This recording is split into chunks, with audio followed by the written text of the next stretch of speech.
We're only using recycled paper for our water lilies. So I'm gonna flip over this extra handwriting sheet I have, and I'm gonna glue my water lilies that I made with newspaper onto this sheet. And I think what I'll do is I'll put some glue on the paper so that I don't mess up my flowers. Yeah, right about here.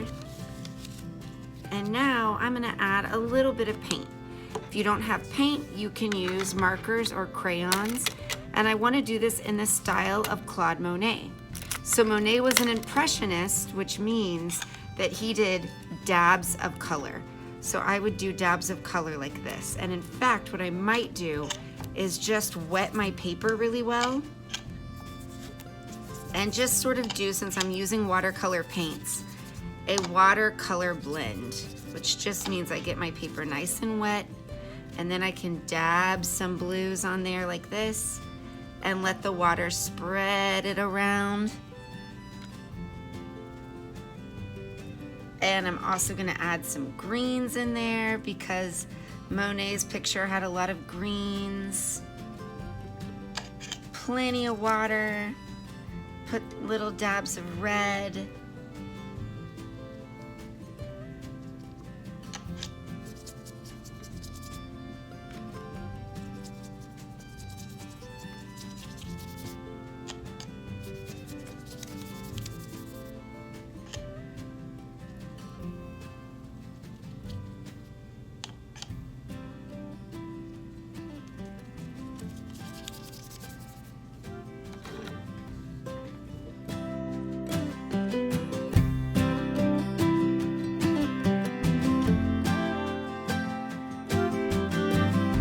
Okay, now that I've used water, blue, green, and red and dabbed my paint for the background, I'm gonna do the same thing on my water lilies.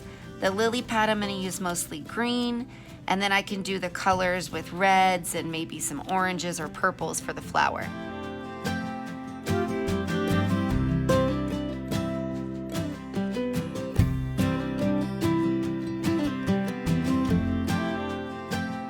There's my Monet-inspired recycled water lilies. I used a lot of red and purple for the lilies and green for the lily pad. And once the paper dries, I can fluff that up again and let it come out three-dimensionally. Just give it time to dry.